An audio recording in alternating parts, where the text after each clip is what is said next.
কবরের আযাব থেকে বাঁচার জন্য হাদিস সম্মত কিছু আমল আছে। যেমন সূরা মুলক রাতে তেলাওয়াত করলে কবরের ফিতনা থেকে আল্লাহ তাআলা রক্ষা করে। পুরো রাতের ভিতরে কেউ সূরা মুলক পড়ে, নিয়মিত অভ্যাস আছে, মাঝে মধ্যে ছুটতেই পারে। এই আমলটা যদি কেউ করে নিয়মিত, ইনশাআল্লাহ আল্লাহ তাআলা তাকে কবরের ফিতনা থেকে রক্ষা করবেন, হাদিসে সাব্যস্ত আছে। নাম্বার 2, নবী করিম সাল্লাল্লাহু আলাইহি ওয়াসাল্লাম শেষ বৈঠকে আত্তাহিয়াত এবং দুরুদের পর দোয়া মাসুরা যখন পড়ি আমরা, তখন তিনি 4টা বিষয় থেকে পানা চাইতেন।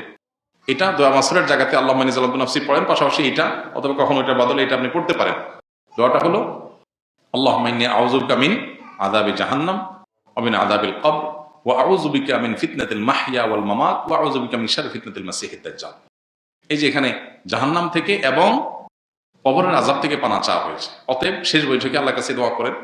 আর বিশেষ করে কবরের আযাব যেসব বিষয়ে হয়, যেমন চগলখুরি করে বেড়ানো, পেশাব থেকে ভালো করে পবিত্র না হওয়া, এগুলো কবরের আযাবের সুনির্দিষ্ট কারণ হাদিসে এগুলোকে চিহ্নিত করা হয়েছে। অতএব এগুলোর পরে সতর্ক থাকা, এগুলো থেকে বেঁচে থাকার চেষ্টা করা। ইনশাআল্লাহ এই প্রক্রিয়ার মধ্য দিয়ে আমরা কবরের আযাব থেকে আল্লাহর কাছে পানা চাইতে